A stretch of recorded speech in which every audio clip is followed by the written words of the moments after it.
কে পুনর্বাসন করা লাগবো না।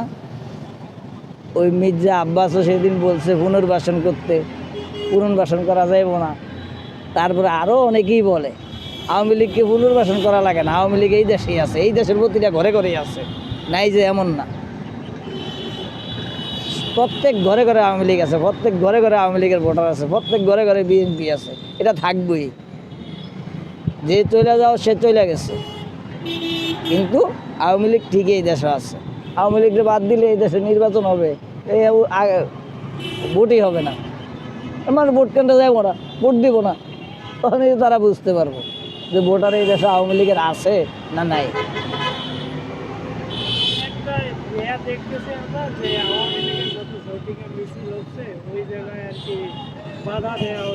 এটা আমি মনে করি ঠিক না। আমি কিছুদিন আগে যে আপনার মিডিয়ায় দেখলাম যে আমাদের আইন উপদেষ্টা যে কথাটা বলছে, উনি একটা দায়িত্বহীন ছাড়ার কথা বলছে। একজন প্রশাসনকে সে বলতে পারে যে গণতন্ত্র সবাই, আমি আপনি সবাই এই দেশের নাগরিক, সবার অধিকার আছে কথা বলার, সবার অধিকার আছে মিছিল মিটিং করার। সে বলতে পারতো যে অনুমতি নিতে হবে, কিন্তু সে এটা বলতে পারে না যে রাস্তায় তাদেরকে পাইলে পিটাইব। হ্যাঁ, সে এই অর্ডার কই পাইছে? এই অধিকারটা সে তারা কে দিছে? তাহলে সে কিসের গণতন্ত্র নিয়ে করতেছে, সংস্কার করতেছে? কিসের গণতন্ত্র? গণতন্ত্র যদি ফেয়ারলি করতে হয়, সবার সমান অধিকার থাকবে, সবাই কথা বলার সুযোগ থাকবে। এটা হলো গণতন্ত্র, এটা হলো ডেমোক্রেসি। এখন আমরা যদি মনে করেন আপনারা কথা বলতে না দেই, আপনি জাতীয় পার্টির লোক কথা বলেন না, আওয়ামী লীগের লোক যারা আছে, আওয়ামী লীগের লোক কি সবাই চোর? সবাই কি বাটপার? ম্যাক্সিমাম না হলে 50 জন খারাপ হইতে পারে, তাই বলে কি 50 লাখ লোক খারাপ না? আপনি বসেন না, 50 লাখ লোকের সাথে বসেন, সমস্যা নেই। 50 জনের সাথে আপনি বসেন না। যারা চলে যাও তারা চলে গেছে। আমরা যারা ভোটার আছি, এই দেশের যারা আরও ভোটার আছে, তারাই মনে করেন আওয়ামী লীগের প্রতিনিধি দাঁড়াইবে। আইজ হোক 2 দিন পরে হোক। আওয়ামী লীগ রাজনীতি কেউর কাছ থেকে শিখে না, তারা শিক্ষা গ্রহণ করা আছে রাজনীতি কিভাবে করতে হয়।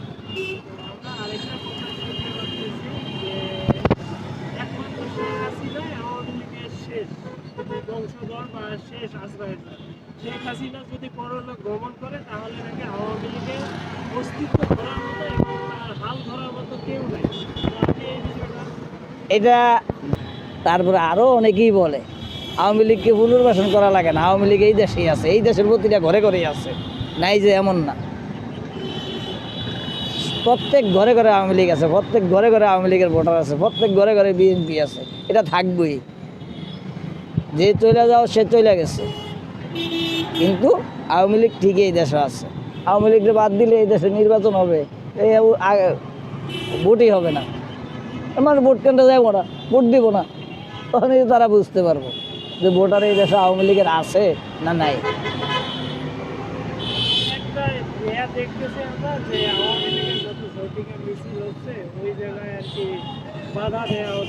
এটা আমি মনে করি ঠিক না। আমি কিছুদিন আগে যে আপনার মিডিয়ায় দেখলাম যে আমাদের আইন উপদেষ্টা যে কথাটা বলছে, উনি একটা দায়িত্বহীন ছাড়ার কথা বলছে। একজন প্রশাসনকে সে বলতে পারে যে গণতন্ত্র সবাই, আমি আপনি সবাই এই দেশের নাগরিক, সবার অধিকার আছে কথা বলার, সবার অধিকার আছে মিছিল মিটিং করার। সে বলতে পারতো যে অনুমতি নিতে হবে, কিন্তু সে এটা বলতে পারে না যে রাস্তায় তাদেরকে পাইলে পিটাইব। হ্যাঁ, সে এই অর্ডার কই পাইছে? এই অধিকারটা সে তারা কে দিছে? তাহলে সে কিসের গণতন্ত্র নিয়ে করতেছে, সংস্কার করতেছে? কিসের গণতন্ত্র? গণতন্ত্র যদি ফেয়ারলি করতে হয়, সবার সমান অধিকার থাকবে, সবাই কথা বলার সুযোগ থাকবে। এটা হলো গণতন্ত্র, এটা হলো ডেমোক্রেসি। এখন আমরা যদি মনে করেন আপনারা কথা বলতে না দেই, আপনি জাতীয় পার্টির লোক কথা বলেন না, আওয়ামী লীগের লোক যারা আছে, আওয়ামী লীগের লোক কি সবাই চোর? সবাই কি বাটপার?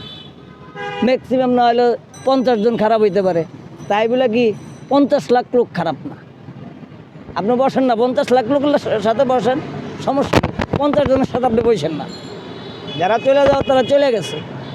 আমরা যারা ভোটার আছি, এই দেশের যারা আরও ভোটার আছে, তারাই মনে করেন আওয়ামী লীগের প্রতিনিধি হয়ে দাঁড়াইবে। আইজ হোক 2 দিন পরে হোক। আওয়ামী লীগ রাজনীতি কেউর কাছ থেকে শিখে না, তারা শিক্ষা গ্রহণ করা আছে রাজনীতি কিভাবে করতে হয়।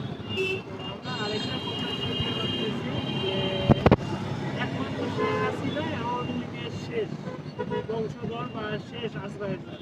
শেখ হাসিনা যদি পরলোক গমন করে তাহলে নাকি আওয়ামী লীগের অস্তিত্ব ধরার মতো এবং তার হাল ধরার মতো কেউ নেই। তো আপনি এই বিষয়টা এটা